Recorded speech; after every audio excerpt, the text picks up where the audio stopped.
Guys, I'm very glad here to have Daniel Leeroy.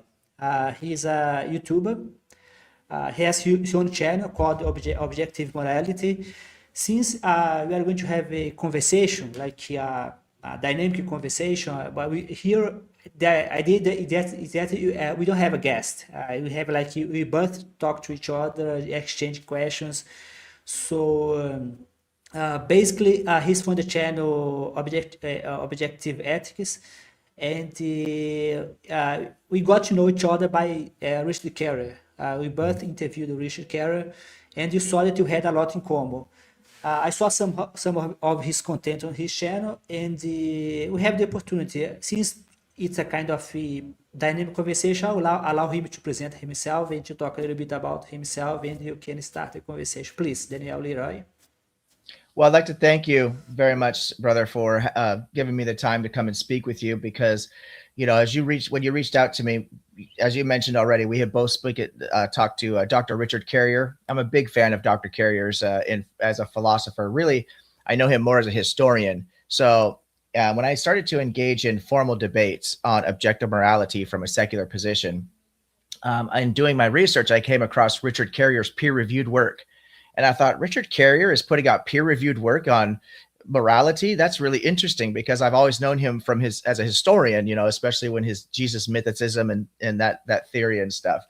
And so I was immediately interested in finding out more from what Richard Carrier's position would be on this particular topic. And I've done a lot of research and come across, because of my own interest in the field of morality, like Sam Harris. We had talked a little bit backstage about Sam Harris and Richard Carrier. And then, of course, the classics like Aristotle, Socrates, how does St. Thomas Aquinas? There's so many different ethical views on Nietzsche. There's so many people, David Hume, Kant, of course. There's so many people who have thrown their hat in the ring when it comes to the debate on morality. Is it objective? Is it subjective? And I find it to be a fascinating conversation, and there's a really lot to unpack there. But the thing that I get involved in personally with my channel is trying to help people understand that whether you think morality is objective or subjective, the one thing we know for sure is you do not need a God belief to be a good person. That's really important. And I think that's one of the things you and I were going to discuss today is morality from a secular worldview, because a lot of religious people, whether they mean to have ill intentions or not, they try to use morality as a cudgel or as a weapon against the non-believer to say, well, you don't believe in God, you cannot have access to morality. And of course, this is ridiculous, right? That's so cool, so nice. It's a kind of funny story because I came to Richard Carrier by I wrote a book called the it's a I don't know if in English you have this name, but in Portuguese you create a kind of G Bible. It's a Bible. It's a GB book, G Bible. So it was a funny book, but then I came to Carrier as I was doing the research about Jesus. He was asking. I found one of his talk about did Jesus exist, and I was very impressed how easy he could explain, because I saw a lot of talk. I couldn't understand what people were saying, like very confused, too much information, but he could explain. He was compared, for example, to prove that Jesus most likely never existed. He was comparing what the Bible says about the several of the apostles. They were judged. They were somehow in jail. They were like beaten up, according to Richard Kelly. They were beaten up. Yeah. So he was comparing what the Bible says versus what the Roman Empire general do. And he showed that it was too crazy because it didn't match what they were trying to. So this approach in which you compare reality with the Bible, for me, it was very strong. And later, Carrier comment on my blog, Scientific from Religion. I wrote something about Sam Harris, and he told me like Sam Harris didn't understand very well this part of the morality. Then I invite him. Maybe you could come here. I did not know that he was talking with morality, that he was working for morality. I was surprised to know that he was working for morality for more than 10 years, and recently I found a very old debate. Kerry was still young. He was debating Willie Craig. Then, Mhm. and then he mentioned his book like sense, acho que sense and goodness, something like this. And he was really working with morality for a very long time. Yeah, the title of that book, I think, if I remember right, was is Sense and Goodness Without God. Yeah, Yeah, something like that. absolutely. Yeah.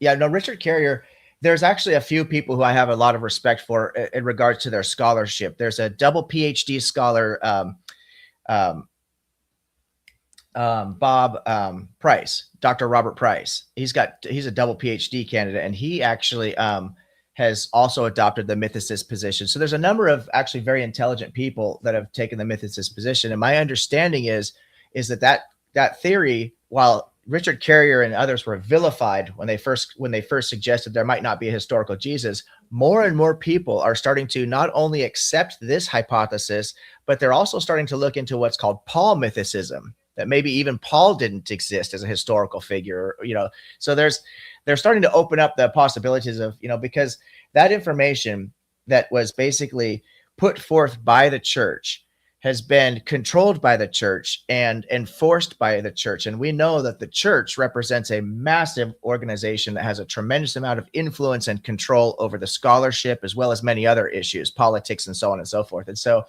when they say mainstream or the majority of scholars think that Jesus existed, well, the majority of scholars have signed a document. It's called a statement of faith. And I attended a Bible college myself at one point because I was very fascinated by religion. I've never been a religious person, but I've studied much in college. I studied history, ancient history, and world religions, and was able to then audit classes at a Bible college. The reason I had to audit the classes, and for those of you who don't go to college or don't know, auditing a class means you pay extra money. You don't get credit hours and you don't work towards a degree, but you can attend the class and you get the coursework and stuff, so you could get the information. The reason I had to audit the classes at a Bible seminary is because I would not sign a statement of faith because I was not a religious person. Maybe you could explain better because in Brazil, I don't think that you have this. I know that the American system is different. So you basically could attend a lesson without have a degree. So basically, Yeah. you do those every course, and later you can somehow use that during the university. So with the auditing process, what that means is that you can attend a class and you can pay extra money, but you do not get credit hours. You're not getting any credit towards any type of a degree. So it's great if you have a hobby or a passion for learning a type of information and you just want the information. You don't want to register as a student with the campus and things of this nature, go through whatever their system is. Then you can just pay an extra amount of money just to take one specific class. When it comes to, and not all colleges, not every college may not even allow people to do this. Most secular colleges, undergraduate schools would allow a person to do this. But when it comes to a Bible college, not all Bible college will even allow people to do this. But I have found two on the West Coast, one in California, one in Oregon, that allowed me to do this. So I took a handful of classes, about 6 different classes I took down in California and a couple more up in Oregon. And so learning things about like Marcion or how the New Testament was composed, a class on Luke. I took a class on the origins of atheism and agnosticism, different things like this. And one of the things that I was saying about the statement of faith, though, is in order to actually attend as a student, you must sign a contract with the school at the very beginning when you register that says you will affirm whatever their school, is doctrine is. And so different seminaries are going to have different, maybe it's a Trinitarian or a dispensationalist or whatever. So it's a seminary. A seminary. Yep. Bible college, seminary and Bible college, the same thing. Yeah. Mm.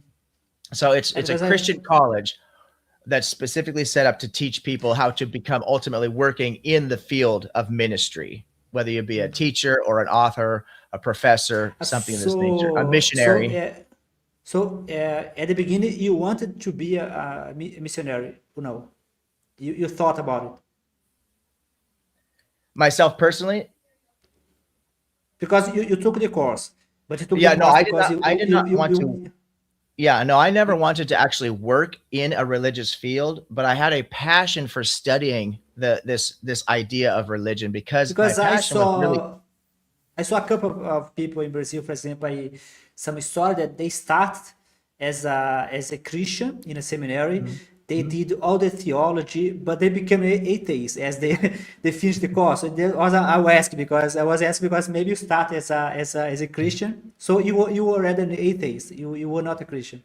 Yeah, I've always been. I would refer to myself more as agnostic, but Ah, yes, it's that's an interesting there is topic that I would truth like to to that though. bring. Yeah, there is truth to that though. That atheism, agnosticism, people have different understandings of these words. I consider myself to be agnostic, but it is true I do not believe in any gods. So you could apply the term atheist to me. Yes, It because doesn't offend. I saw your debate. I saw your debate, but maybe now you can explain better. I even thought to post a reply to your debate. I saw your debate with that guy from a Muslim guy that you invite Yeah. him to a channel to prove Mhm. that God exists. I didn't watch all the debate. It's about 2 hours. I saw the beginning of the debate, then I thought to reply. Then one thing that made me a little bit confused, so you can maybe talk more about it, because you said in the beginning that you were agnostic. I mean, you were Mhm. agnostic, but most of the discussion, because the guy was there to prove that Allah exists. He was not there to prove Mhm. that the God of Spinoza or the cosmic God. He was there to prove that Allah exists. So basically, you don't believe in Allah. Do you believe in Allah? I think no. No, no, I actually don't think that any gods exist. I don't. I really don't. I'm So you agnostic are an because atheist. You are an atheist. yeah, yeah, you could say That's what I was atheist. And thinking the in my reason, head because I don't know if you know about Peter Russell. Russell, why not a Christian? He say like this for people in general, like general people, I'm an atheist because if you say agnostic, no one understands what's agnostic. So when I'm talking to a philosopher, I'm agnostic. Mhm. When I'm talking to someone like generally speak, like general person, I'm an atheist because it's more direct. So Mhm. your conversation was a little bit confused because you said like I'm agnostic, but it was clear to me that you didn't believe in Allah. If you don't believe Mhm. in Allah, you are an atheist. Do you That's agree? true.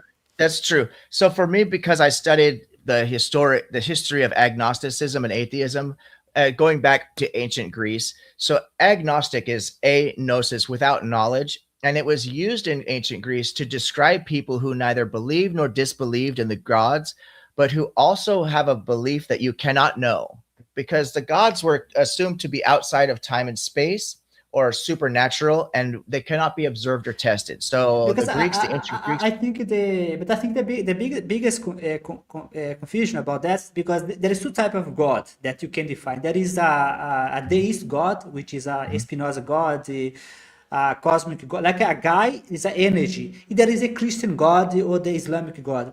This kind of God from the Bible is very specific. He has Mhm. feelings, he has desires. That, as I said, once I was in a debate with a friend of mine, he from a Brazilian channel. I said to him, regarding the Bible God, I'm atheist. Regarding a kind of general God, I'm agnostic because maybe there is a Exactly. force out there, but Yeah. I don't believe that this force is about like I don't believe that it has a feeling. I don't believe that it has a desire.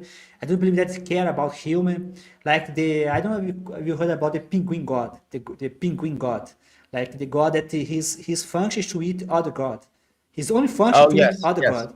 So Right. that kind of God could exist. Like it's like it's impossible for you to say that this God does not exist. But it was useless, like Spinoza, the Spinoza God. That God is useless because see, if God is nature and nature is God, it's useless. It's just like you. You're absolutely right, brother. You're absolutely right. And I agree. I'm on the same 100% on the same page with you about that. When it comes to what we might call a deistic God, or like Spinoza, when he wrote and God and nature, right? To Spinoza, that God is just simply another way of describing the phenomenon of nature. And I agree with that very much, that nature can be very amazing.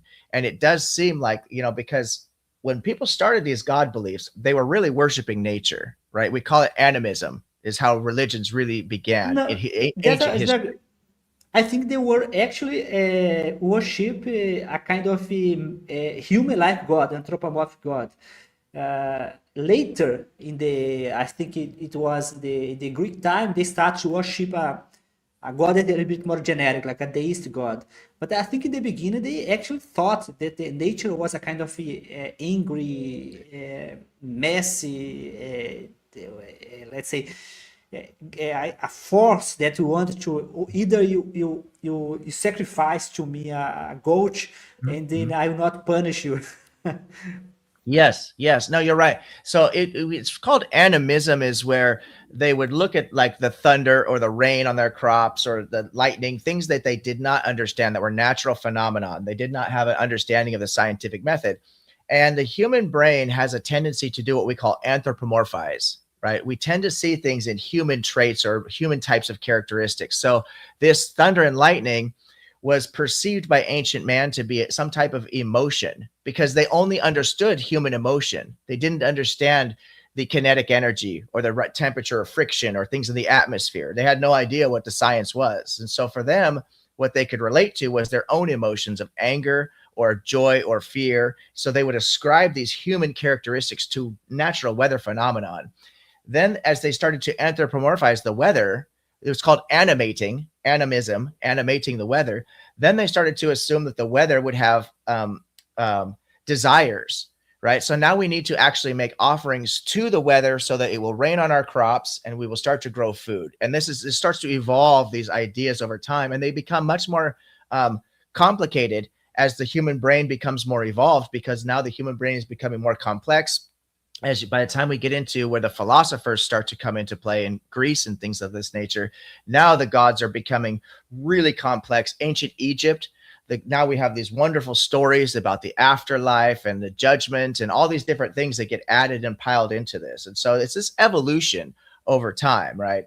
But like you were saying before, though, I agree that if a deistic God, just nature, and there actually is some type of fundamental consciousness, let's say, there comes a point to where we just cannot test these things. We have no way to actually Yes, discover. but I think that's a very dangerous sometimes, because I have written an essay about Michio Kaku. Michio Kaku, I don't know if you know, if he's a physicist. He's a very famous physicist. Maybe you heard about him, but he was there was a debate between Richard Dawkins against several Christian, I don't know, in Mexico. And the Michio Kaku, which is a very famous physicist, he was in the middle. Then he was like an agnostic, like he was not an atheist, he was an agnostic.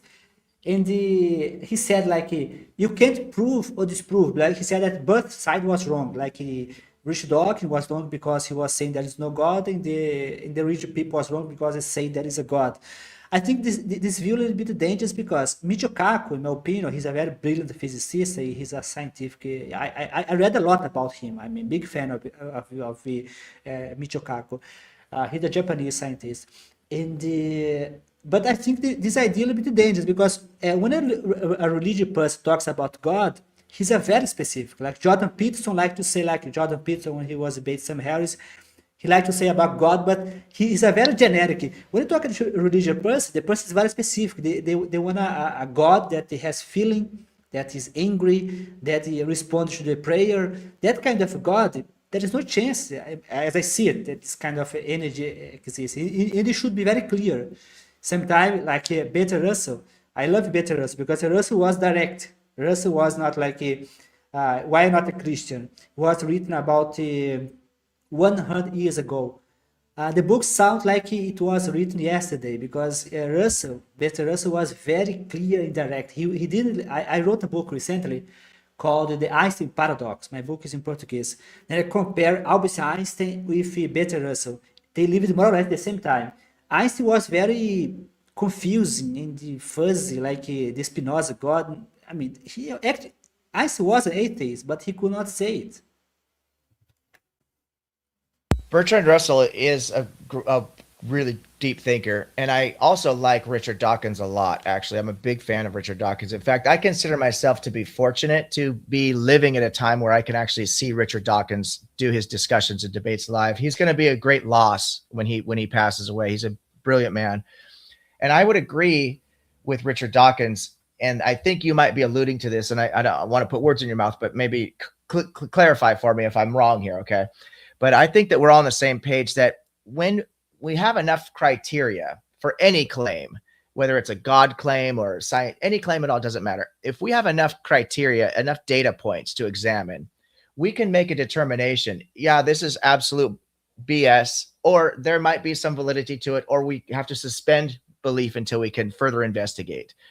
When the formal religions, the what I call the organized religions, so the Abrahamic faiths, for example, when they give us this particular God, whether it's Allah, Yahweh, or Jesus, they have these fully developed stories, these narratives, and we have a lot of history that we can look at to compare when these stories were developing, what was actually happening in the real world. We also have science on our side that we can say, well, what does science tell us about the real world that we live in?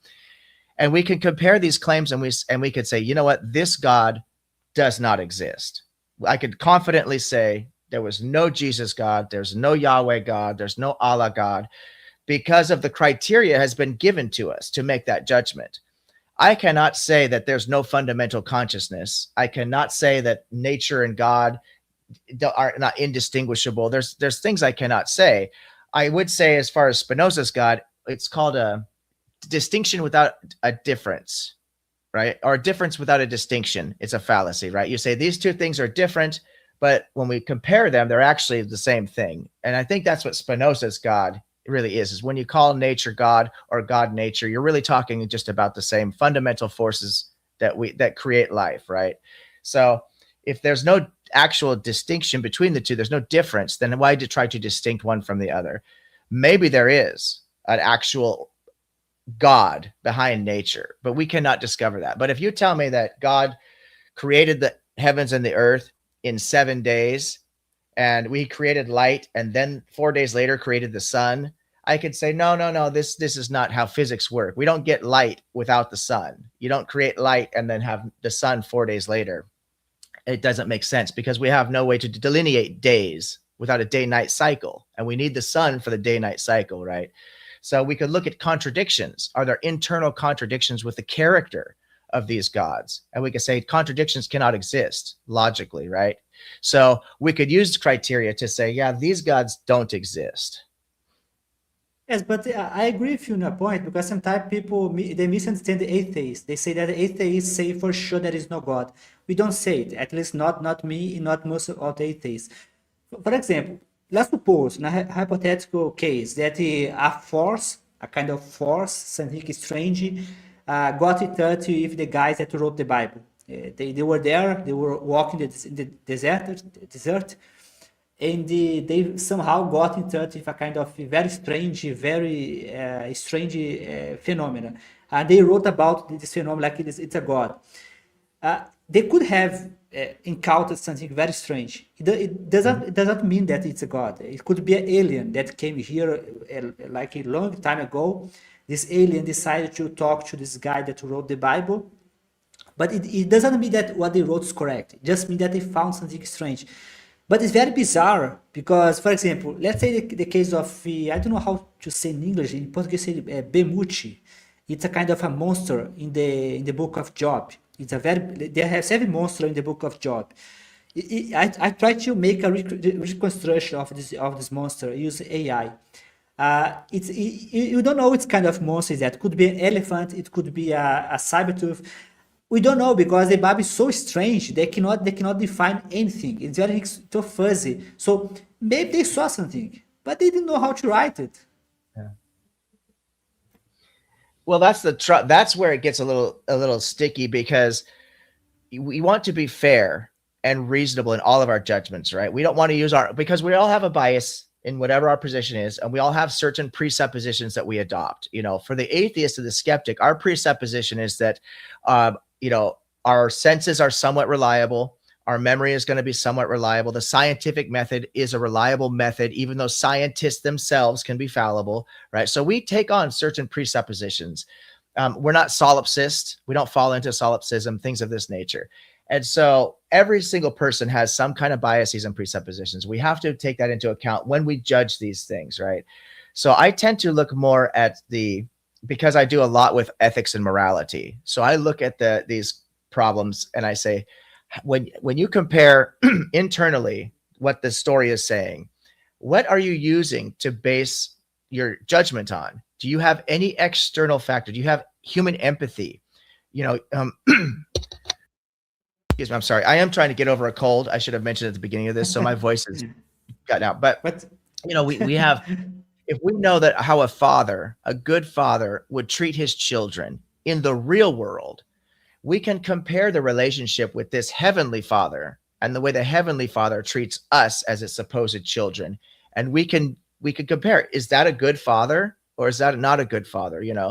Justice, we know what true justice is, right? Justice requires fairness at fundamental root, which means treating like cases alike. We don't punish some stranger for somebody else's crime. That's unjust. We know that. We would never allow a system to like that in the modern world, right? So when people say, well, God's ways are higher than our ways, we're not in a position to judge this God character. I say, absolutely, we are. In fact, we have a responsibility to judge, to make it's these a miracle, judgments, né? right? It's a mysterious ways. Right, It's a right. mysterious way.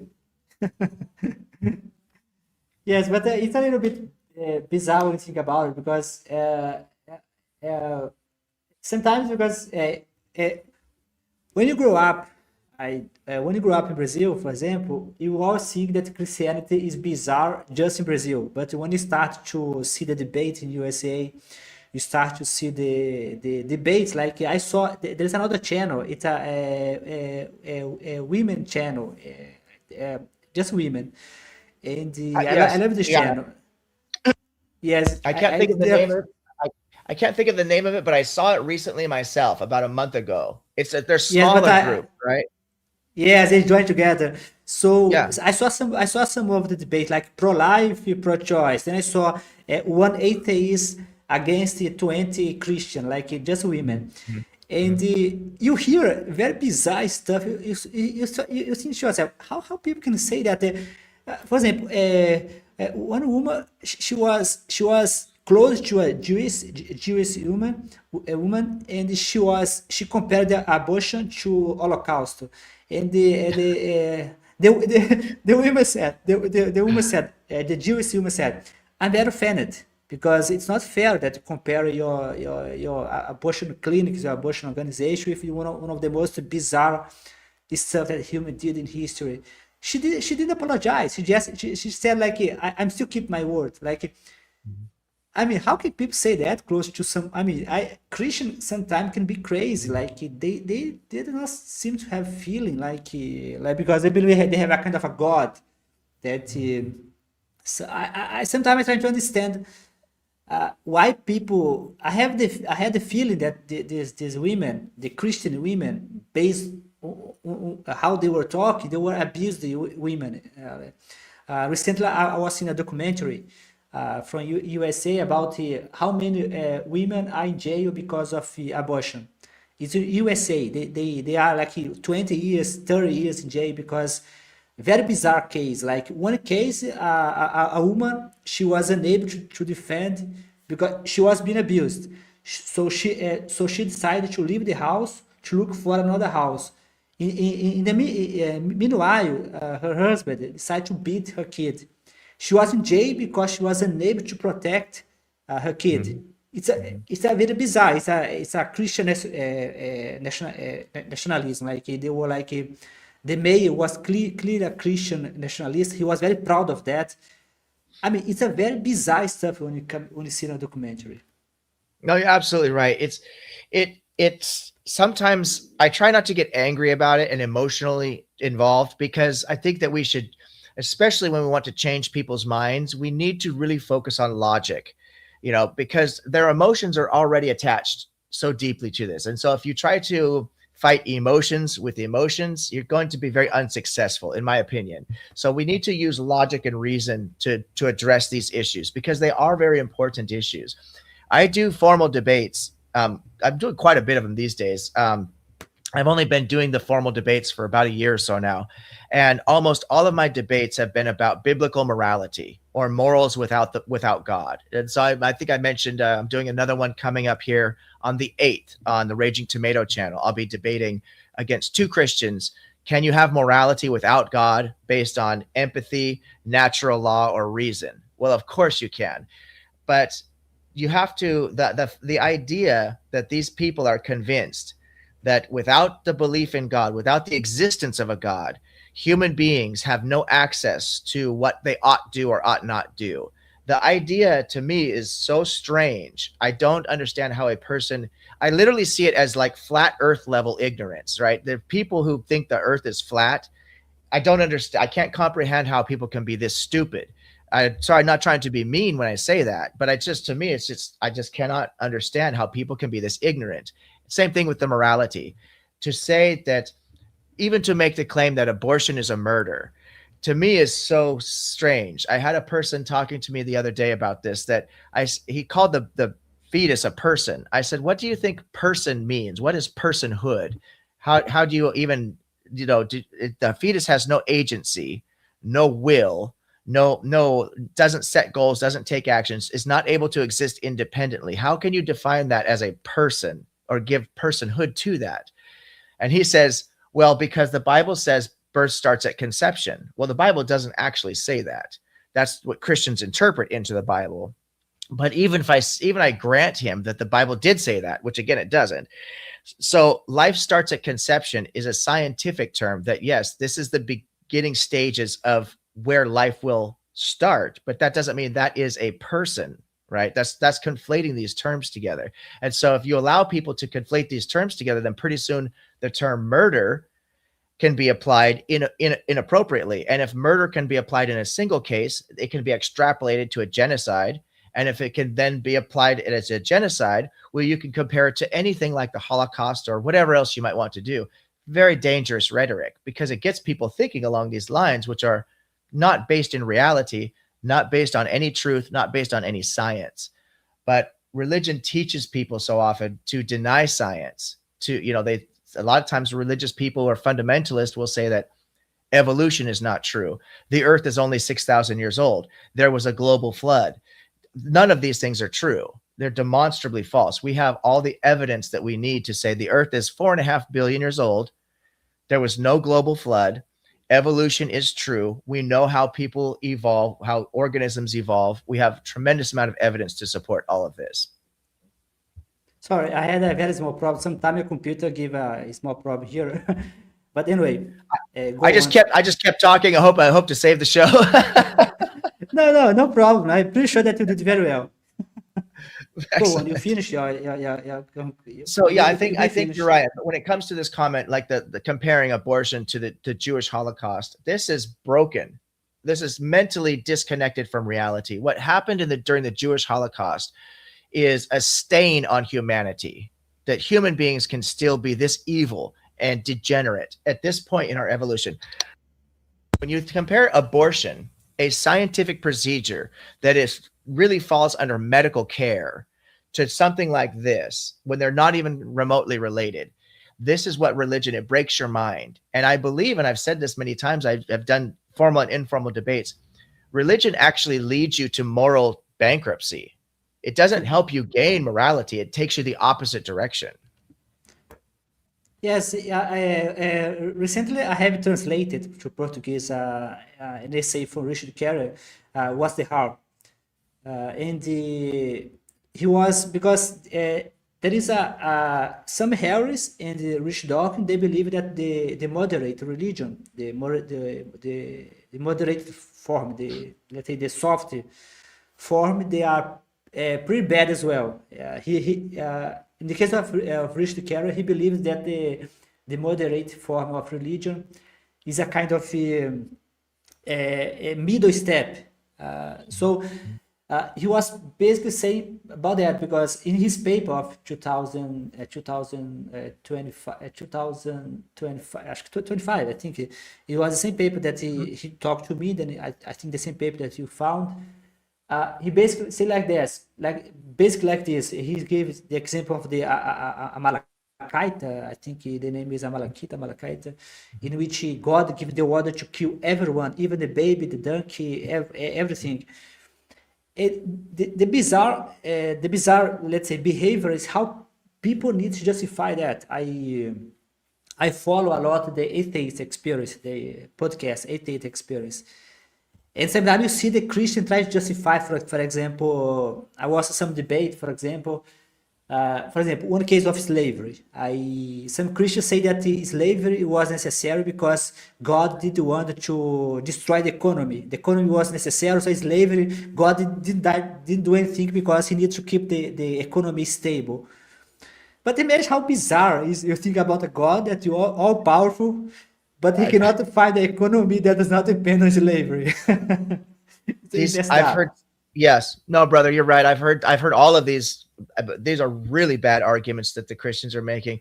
The And they are idea very proud. They say it's very proud. It's like they they are say like it loud the and they say it with a smile on their face and they say praise Jesus every time. It makes no sense. It's because so I don't normally have a lot of discussions informally with believers because I find that you tend to push a Christian or a Muslim or a Jew in particular, even a Hindu, depending. There's atheistic types of Hinduism. So there's different, it depends on how you approach the situation. But when it comes to the anthropomorphic God beliefs, particularly the Abrahamic faiths, Christianity, Judaism, Islam, when you really get in and can debate these people, right? And you know your history, you know the Quran, you know the Bible, and you know philosophy, and then know science, you have all the tools that you need to basically reject all of their claims. And you push them into one of two corners. You push them into cognitive dissonance or moral bankruptcy. And it always goes that direction. And so they either spin their wheels when they're trying to defend an unscientific claim, like the sun being created after light, 4 days after light. That's inexplicable because it just can't work that way. You know physics yourself. then they like the kind of the ark. They say that was kind, not species kind.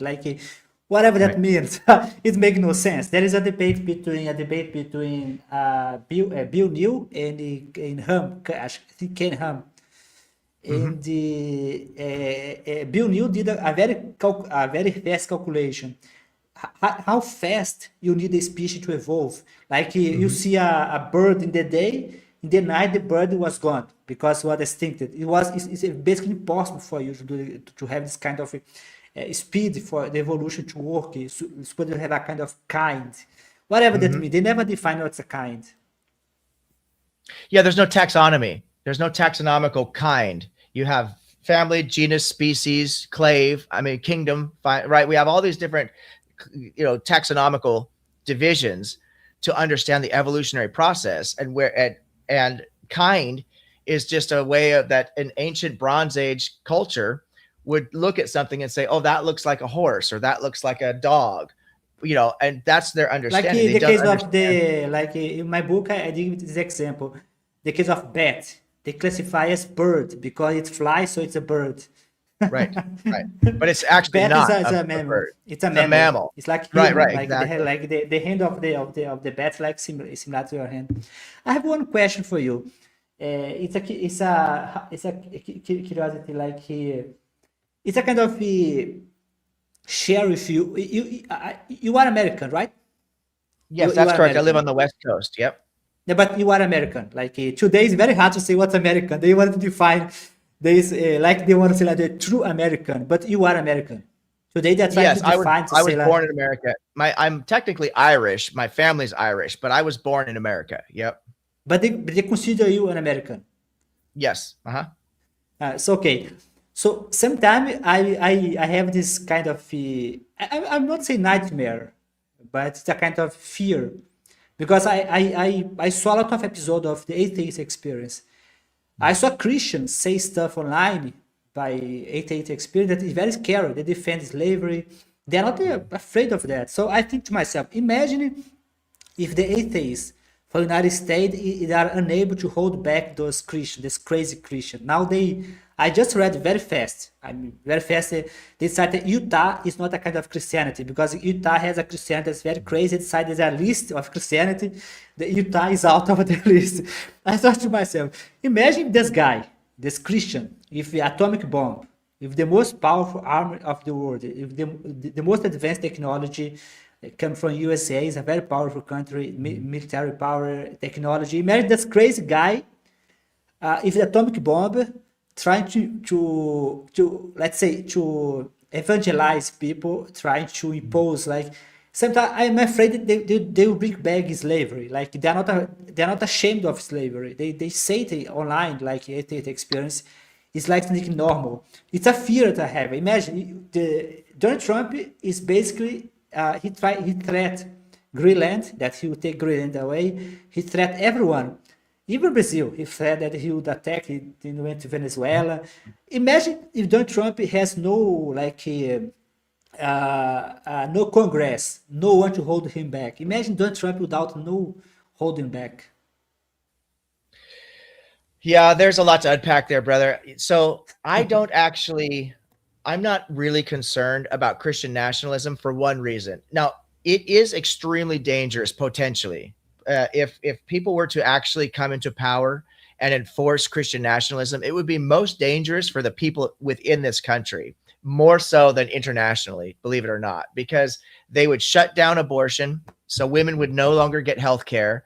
That would be a terrible setback. I don't know that they would institute slavery, but their immigration policies and deportation policies would be outrageous. Crime, the strictness on different crimes, things that are not illegal that would become illegal, especially things that might affect like the transgender community or the LGBTQ community. They would take away gay marriage. So there would be a real regression on the people of America. I don't know internationally how that would all pan out, to be honest with you.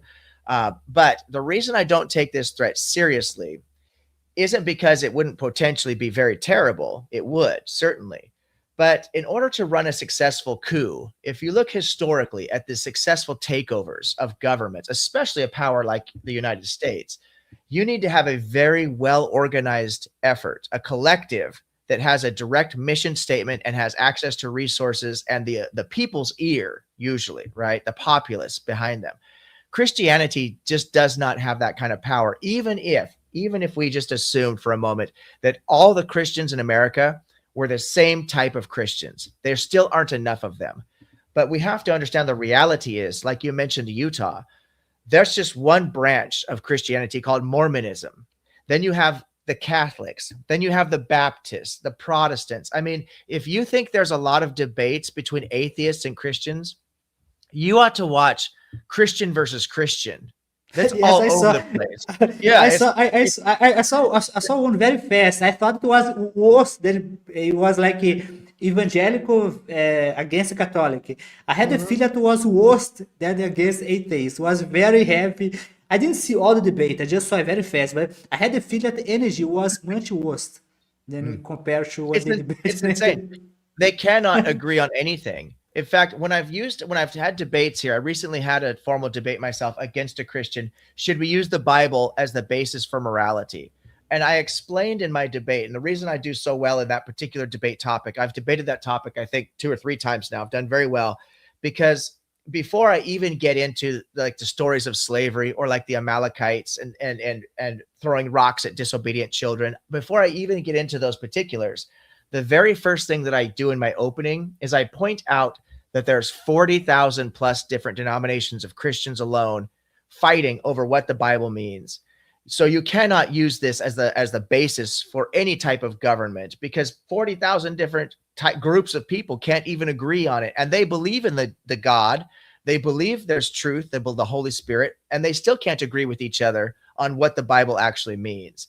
So it would be dysfunctional to think that you could use something like that to build a government on. If 40,000 different groups of people who actually believe it's true can't even agree with each other on what it means. Yes, and that was. I'm not a historian in the USA, but I sometimes I read, sometimes I see documentary, sometimes I see debates. It seems that USA was built to avoid this kind of madness because Donald Trump. I even written a couple of blog about that. There is this guy that he wrote how to save the democracy. I forgot his name, but uh, basically it seemed that USA decided to build a country that was they tried to avoid two different let's say threats to USA democracy. First is a dictator, is a president that would be a dictator. Second, that a religion would take over the country. Donald Trump is basically both of them in one. So he like a religion religion guy that has all these crazy people behind. He act like he don't he does not like to hear that. He get a little bit angry. I saw in some interview he called him fascist. He is not very happy about that, but his behavior is like that. Donald Trump, excuse me, Donald Trump is a very interesting character. Because I don't know the man personally and I'm not involved officially in politics, I really can only just look from the outside in. As an American citizen, my prices for groceries and gasoline, my property taxes, the rent we pay, the mortgages, these things they rise and they fall. This is based more on economics than it has to do with who's in the office. Some things he can affect directly, like when he's bombing Iran right now and fighting over the Strait of Hormuz, the gasoline prices go up, right? Obviously, the oil price go up, it affects the gasoline prices. So the president does have some direct control over the economics, but it's really has to do more with the banking system, the stock market. Things are really not in the president's, purview. So for us, we're looking at, okay, is the president going to get us involved in a world war? Is that something we have to be very concerned about? Is the president going to try to pass legislature that's going to make gay marriage illegal? These are the types of things we have to be concerned about. But Donald Trump is only a representation of a system that does have checks and balances and does tend to overcorrect. When it self-corrects, it overcorrects. Because if we look at the previous president, Joe Biden, the criticism with Joe Biden was that he was so mentally incapable, he was so old and senile that he wasn't really the president. He was just like the face of the country, but there were people behind him who were actually making all the decisions. So that was the previous president. And now we go to this president, Donald Trump, who won't give up any control, who is now seen as a dictator. So we're overcorrecting too much all the time. Yes, I think I saw I'm not a debate. I saw a conversation from Hillary, not Hillary. I forgot her name. The one that was previously they competed with Donald Trump. I forgot her name, but anyway, that lost. She lost the election, and she was talking about Kamala Harris. Kamala Harris, yes, Yes, right, correct. yep. And I thought she was brilliant because she could explain precisely what Donald Trump is doing. For example, the trust. Donald Trump is lose the trust of everyone. Like he decided to threat Europe. He called Europe a sick, weak country. He said that he would take over Greenland. It doesn't matter if you're going to do it or not, but it's still he created a kind of instability. The relationship between Brazil and USA, it has always been a good relationship. If you take the history of Brazil, the history come back from the emperor, the Dom Pedro II, our emperor. He was very close to USA. Brazil is supposed to be called United States of Brazil. The first name was United States of Brazil. It was USB.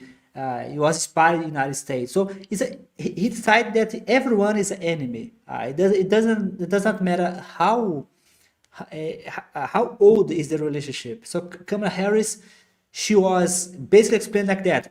Even if Trump leave tomorrow, the damage is already done. He tried to tax Brazil several times. He tried first. The Supreme Court said that it's not legal. You can do it. Then he decided to invent. He created a big lie. The guy lie all the time. That in Brazil you have children working. Then because of that we are going to tax you because all your labor is children, abusing children. It's a big lie. It's true that you have problem if children working, but we are trying our best to fix it. So the guy lives a lie. As I was talking to Richard Carey, I proposed to Richard Carey, the model of Carey, he said that the system should be moral, to be a moral system, you need to be well informed. And I asked him, what about Donald Trump? Donald Trump is basically, he lies all the time. His people, he said he's about half of the United States. He said a deer in the headlight, deer in the headlight, they're totally lost. So basically, The damage is already done, I believe.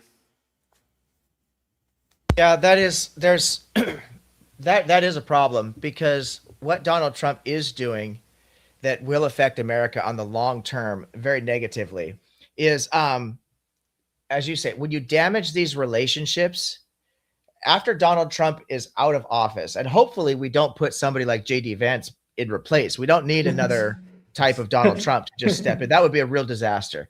But I think the people are seeing what a problem Donald Trump is because, as you said, he's literally lied boldly about everything his promises were.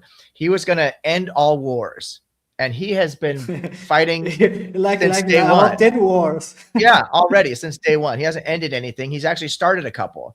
Then, as you said, the relationship with other countries. We're going to take Greenland, whether they like it or not. He was going to try to take part of Canada. You know, we should have a very good relationship with Canada. We should be living symbiotically with Canadians. You know, the thing that these politicians don't seem to understand is that because not enough of them are taking the global system, especially when it comes to the environment, seriously, especially people on the far right. They deny climate change, human caused climate change. This kind of stuff, we're seeing the terrible effects of what human caused climate change is doing right now. And we've been, banging this drum for the last 20, 30 years, almost 40 years now, right? We've been saying, hey, this is a problem ever since the industrial revolution. We're noticing that greenhouse gases and pollution and global warming is spiking. This is not a coincidence. And we're tracking this. And they warned us 40 years ago. They warned us 30 years ago and 20 years ago, 10 years ago. We're talking about it today. And people, or a lot of them are religious, are still just hand waving it away. God's in control of the climate. God's in control of the weather. Oh my God, So these are long-term problems. The relationships that you break down with your neighbors, like Brazil, South America, with Canada, with people on the other side of the world, because this is something I talk about a lot on my channel. The key to happiness, true happiness, is fundamentally pretty simple. You need respect for the planet because that's the environment we live in. You need self-respect, and you need to have respect for others. And you can build everything up from those three principles, right? The self-respect, people get very confused because they don't understand the middle way. They think that an ego and pride, it has self-respect is the same thing. It's not. The ego is too far. Self-loathing is too far. Self-respect is that perfect place in the middle, like Aristotle would talk about the golden mean, or the Buddha would call the middle way. That's where self-respect lies. If we don't have and understand self-respect, it would be impossible for me to truly respect you or anybody else because I don't even know what respect is. So these are working together. The planet is crucial because we all live on this planet. You don't want to shit in your own living room, right? Because you live there. So you would not want to do this to the planet because we cannot escape this planet. We are all sharing this planet. What America does with the atmosphere can affect the ozone, will affect the ozone in China, will affect the ozone in Brazil, because we all sharing the same planet, right? And so this is the idea we need to have working together. We need to have smaller families. Large families at this point is a big problem because there's too many people on the planet. We need to have smaller families. We need to start working together. We need to understand that if my neighbor is living his best life, that's the most guaranteed opportunity that I can get that I'm going to live a good life. Because if my neighbor's not hungry, he's not likely to come steal my food. If my neighbor's not sick, he's not likely to get me sick. If my neighbor has a good education, he's more likely to be a benefit to my community, right? So if my neighbor is mentally healthy, he's less likely to want to commit a crime to steal my happiness. So for selfishly, I can say, I want my neighbor to be living his best life because that's how I'm going to live my best life. And then we need to understand that the neighbor is not just the guy who lives next door to me, but he's got a neighbor and that person has a neighbor. And pretty soon, all around the world, we realize that we are somebody's neighbor. So we have this global idea of how we can make the world better, how we can improve it, and we can do it selfishly for ourselves. I want to live my best life. So I know that for Daniel Leeroy to be living his best life, Brother Perez needs to be living his best life down in Brazil, right? The people in Russia need to be living their best life. The people in China, the people in Turkey, everywhere. And that's how I'm going to live my best life, because we're all going to be taking care of the planet and taking care of each other. So remember that you can as well do questions. You can as well start a conversation. But I have a question for you that I did for a French activist. Yesterday, I had a conversation with a French activist, Gilles Ragnot, and it has to do with United States. I don't know if you heard about it. I don't know if you saw somewhere, but there is a scientist, a group of scientists in Utah. They did a very interesting, but I did a very strong critique of this paper. They published two papers, not in a journal. They published a preprint. Preprint is a research that is still under investigation. They published one that I did a very strong critique. They took several chatbots like ChatGPT, Gemini, Claude, all these large language models, and they have shown that the model does not start a conversation about religion. The chatbot you never introduce religion. Like if you ask, for example, I'm facing very difficult problem in my life. I have done a huge amount of mistakes, and what should I do? The model will always give you like secular, even meditation. The model will ask you to do meditation, to look to a psychologist, to do therapy, to do secular. And the author, they claim that the chatbot should introduce religion, because they say religion is important to billions of people. Therefore, the chatbot should start a religion conversation. It's what done in Utah. To be fair, they have used human for all over the United States, but the let's say the headquarters is Utah. I have already invited the author. He like said that he'll come to a live with me. I did an invitation, but my critique was very strong. I'm not sure they have changed his mind. Anyway, how do you feel that a chatbot created in the United States is going to talk about religion? Like this chatbot they use everywhere in Brazil, in France, and like the chatbot is created in Silicon Valley, but they are used all over the world. Imagine a situation: you start a conversation with chatbot, the chatbot talk about your priest, about your sin. It sounds very bizarre. What do you think? That is really interesting, and I'd have to. I'm shooting from the hip here because I haven't heard this before, so I reserve the right to change my answer later. But I would say, just off the face of this question, I find it more plausible and more sustainable for the initial example, where the LLM is just giving the secular view, because we can study through psychology, through neuroscience, and through history of what has worked and what hasn't worked. So if, like, historically, we can say everybody was practicing slavery, right? And we can look at that practice and say, well, we've moved away from slavery globally now. Now, that's not to say that people don't still do it, but it's illegal. Every country, slavery is actually illegal in every country now. So what has changed?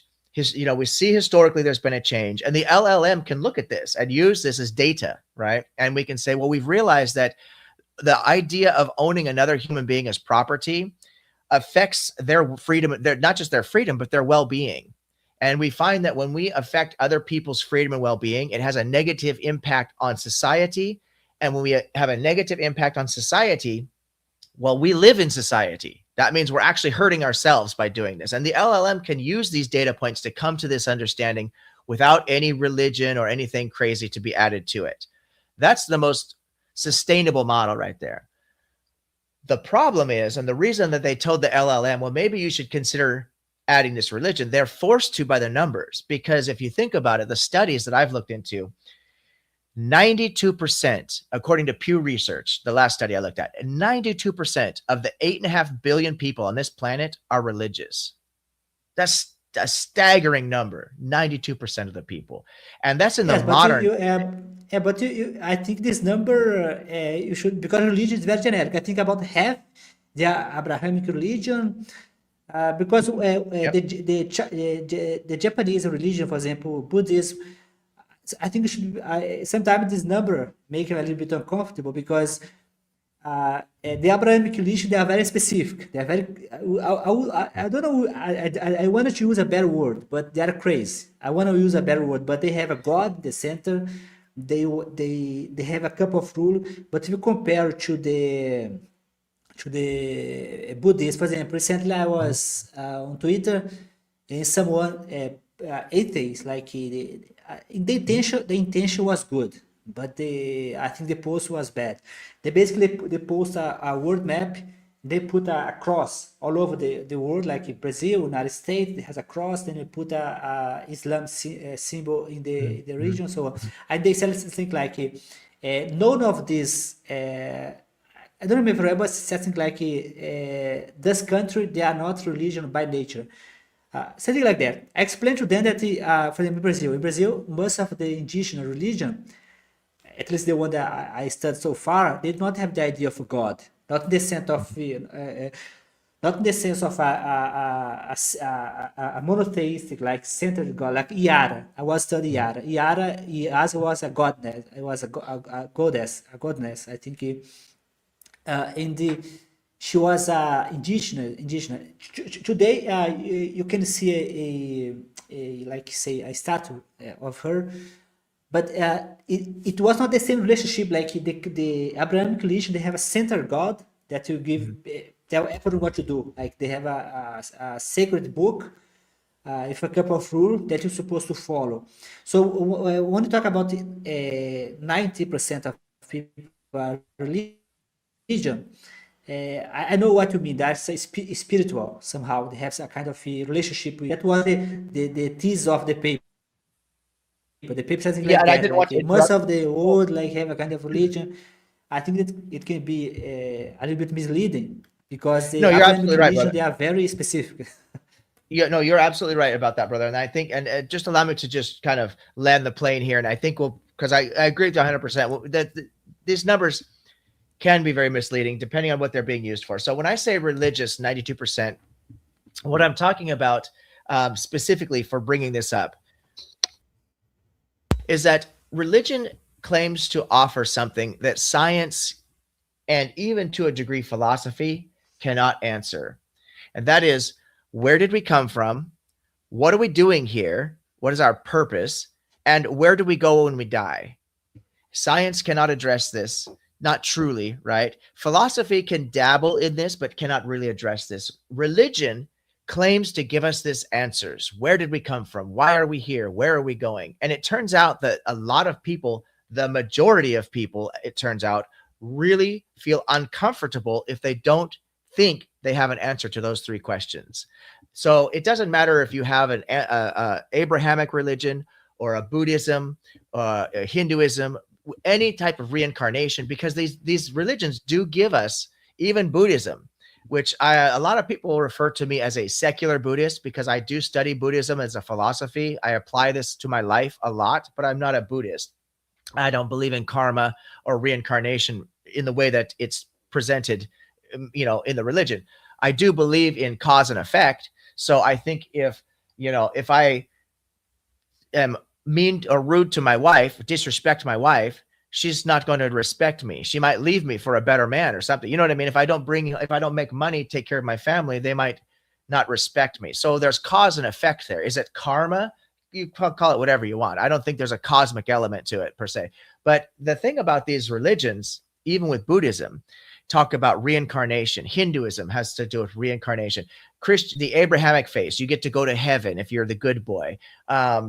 You look even at Egyptian mythology, right? Your heart, your soul, the record of your life is weighed on Ma'at's scale. They call it against Ma'at's feather, right? The scales of life. And it balances, balances with Ma'at's feather, which represents the truth, then you get to go on to the afterlife, right? We look at Zoroastrianism, that there's the cosmic battle between the Druze, which is the lie, and Ahura Mazda, who represents the truth.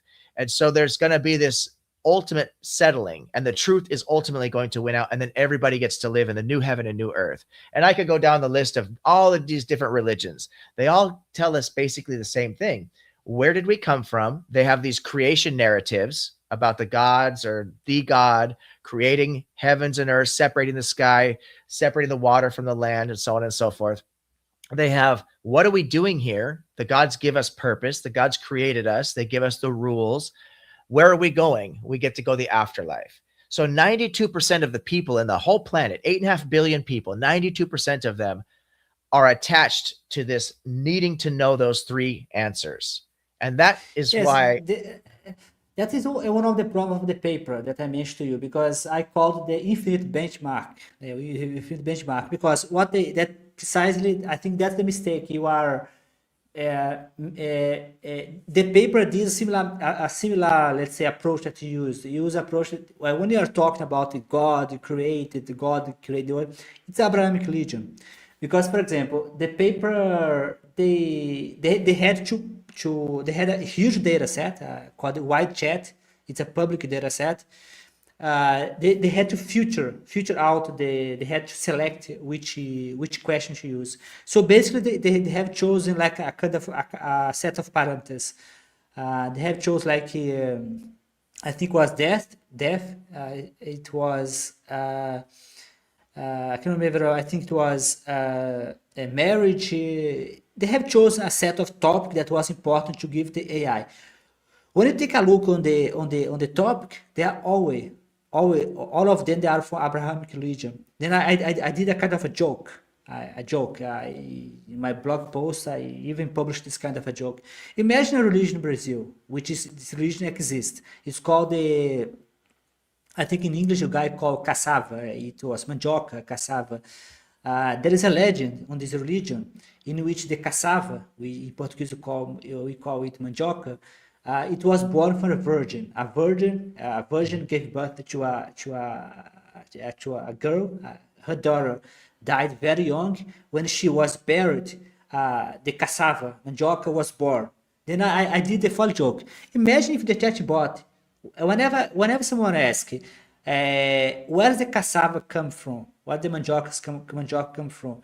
The chatbot has to explain the scientific explanation, but also introduce the legend of the cassava, of the indigenous people. Their model of religion just work if you consider the Abrahamic religion. So they said religion is important to billions of people. The question that I did on my post, which religion? Because there are so many. And the description that you just gave here, most of them apply to Abrahamic religion. For example, Buddhism. Buddhism does not have the creation. The God does not have a God. Does not have a creation. Buddhists are not worried about how the world was created. That there is no creation on the Buddhism. It depends a lot of the variation. Maybe there's a syncretism there is, but most of the Buddhism that I know about, for example, the Zen Buddhism, which is very common in Brazil, they do not have this kind of creation. They do not care about science in the sense that they had to make a debate with atheists to prove that atheist is wrong. It's a Christian, it's Abrahamic stuff. there's a lot of truth to that. Like in Buddhism, for example, there's no beginning. There's a big difference, because when we talk about creation, we are implying a beginning to things, right? Whereas in Buddhism, for example, it's an endless cycle, and and in Buddhism also, again, we should be clear, there are many different types of Buddhism. It's not just Buddhism, it's like anything else, right? There's many different branches. And so it's a general concept that there's no creation. There's no God in Buddhism, generally speaking, right? There's the bodhisattvas and there's the divas, but there's no actual like creator God or this type of a thing. So Buddhism is unique in that way. Also in Buddhism, one of the many things I like about Buddhism, and why when I talk to religious people, if I don't get a feeling that they can ever abandon their need for religion, I always tell them, go be a Buddhist, go study Buddhism, because it's a much nicer religion. You're not going to kill anybody, not just to say people who are Buddhists don't do bad things, but Buddhism itself does not teach, like the Amalekite story. You're never going to hear the Buddha say, go kill the women and children, something like that. There is even a nice story that Christopher Christopher Hitchens, I think he got it wrong in the book God's Not Great. He gives this example in Buddhism, of the king called Ashoka in his book God's Not Great. But I think his book is religion poison everything. So he had to fit Buddhism on the same recipe, like Buddhism is a dangerous religion like Christianity. But he did the not sure if he did by purpose. I don't know if he was trying to force the model. He had the model religion, poison, everything. So he had to put everything in the same model.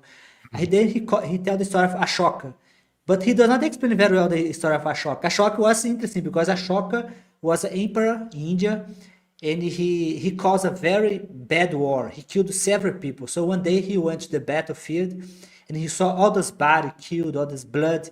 He decided to be a Buddhist. So what he did to pay his debt with the world, he decided to build the hospitals. He decided to build the nice place for people to stay. His debt, he's like was if the humanity.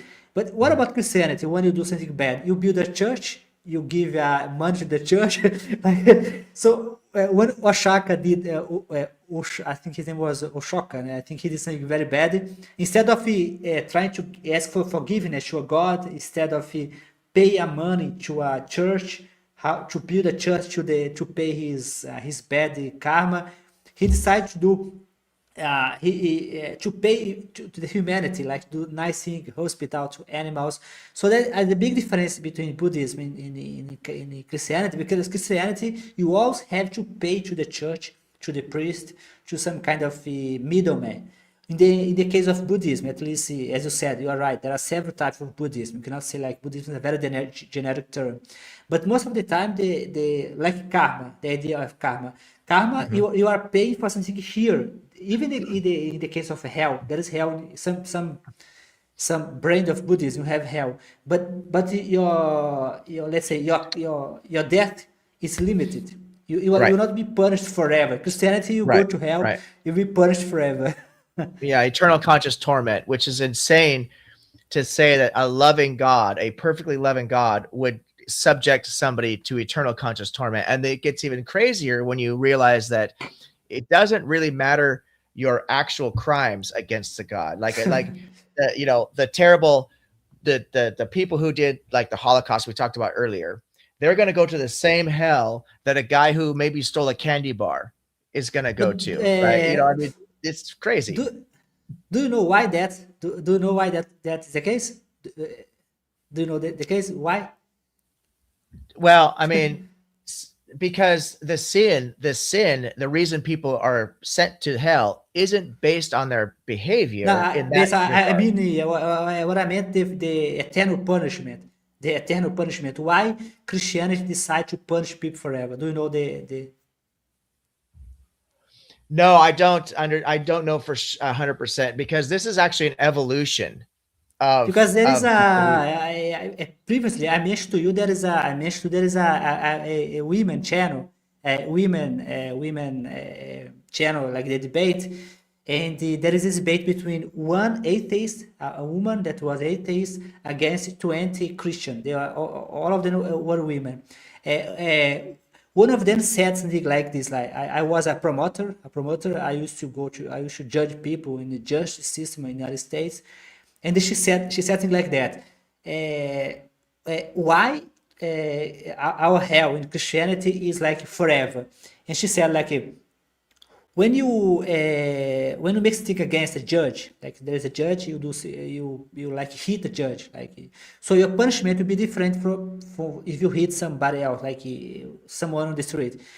There is this book by George Minoir, I think his name is George Minoir. He explained that the initial idea of hell in Christianity was to punish because God was considered a infinite entity. It's a very infinite entity. It was a very important entity. So hell was not created to punish when you do something against humanity. It was created when you do something against God. Since God is infinite, the punishment is infinite. The case, the reason why I mentioned the case of this woman that she was baited, that she was compared the human system, the court, the human court, with God. Like, but this reason is pretty bad because in the case of Christianity, when you are punished, you are not, you are punished eternally because the God is eternal, eternal. So it was the case of the king as well. If for example, you hit the king, yeah, in the past, the king was considered God, so your punishment would be death, like you'll be cut in piece, thrown in fire. So hell was never created to protect us. Hell was created to protect God. That's the reason why it's infinite punishment. Yes, and this actually comes from some limited passages that are actually in the Bible, because there are a couple of passages that talk about the fire that's never quenched, right? And Jesus so says when you that. start to I use said this type of Jesus. terminology, it makes people think, oh, this is eternal fire. And because they believe then that the God is eternal, that's kind of evolved into this belief of this eternal conscious torment. But eternal conscious torment is not actually found in the Bible. You can read it into the Bible, like a lot of, that's why there's so many different types of Christians, because you can read a lot of things into the Bible that aren't technically there, literally speaking, right? It's so much up for interpretation. And the concept of hell, because hell wasn't even a part of Judaism in First Temple Judaism. It did not come until the influence of the Persian period, which is Second Temple Judaism. So prior to that, even the Hebrews had no thoughts of this hell, right? They thought people just died and that was it. Then you get to the First Temple Judaism, where they're starting to be influenced by the Assyrians and the Babylonians, right? And then after the exile, the Babylonian exile, then Cyrus the Great comes in, as we all know historically, right? Around the 6th century, he takes over Assyria, conquers Assyria, uses it with the help of the Medes, takes over Babylon. Then he releases the Jews from the diaspora to go back to Jerusalem, and they rebuild the temple. And so now this is what we call the Second Temple period. Now you have the Persians who are running everything, right? And so the influence of Cyrus the Great, and who was who was Zoroastrian, and we even have evidence of this archaeologically, that we know Cyrus the Great was worshiping Ahura Mazda. The Persians were brilliant in their diplomacy, though, because what the Persians did was they would allow people to have their own religious beliefs and even their own local civic structures as well, as long as they paid their taxes to Persia. That's all Persia really cared about. You have to give soldiers to conscript to the army if they were required to go to war or something, and you pay your taxes.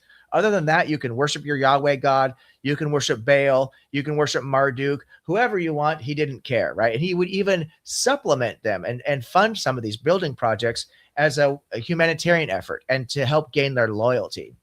So they're building the Second Temple. Well, in Zoroastrianism, there is this idea of this hell, but it's temporary, because, as I said before, once Ahura Mazda and the truth conquers the lie, which is the Druge, all people are restored, not just the good people, but literally everybody, because there's no lie anymore in existence. There's only the truth in existence. Therefore, there's no need for anyone to be punished for anything, because there's nothing in existence except for what is the truth, right? So you start to get this idea of this afterlife and this new heaven and new earth in Zoroastrianism. Then you start to combine that with what the Egyptians believed about the afterlife and the renewing of the sun with the dung beetle, as the earth is renewed every day. Technically, this is a cycle in the new year. And these ideas are developing. You're getting now influence from the Greco-Roman period, as Alexander comes down and conquers, coming from Greece, conquers Cyrus and the Persians, and then the Egyptians. And the Jews are just in the middle of this massive, right in the middle of all this stuff happening. So you get Stoicism, you get Zoroastrianism, you get some stuff over from the East, Buddhism, and it's all coming together. And boom, now we get Christianity is what evolves out of this. And so we see this major changes historically happening. And so now people are trying to put all this together and say, well, when we read the Bible, which is one book, they say, even though it's really not, it's a collection of anywhere between 66 to 74 books, depending on which Bible you're reading, right? And they want to believe it's one book, it's univocal. We got to make sense of all this. And everybody comes up with a different answer at the end of the day, because it's not one book, it's multiple books over thousands of years, including multiple different traditions,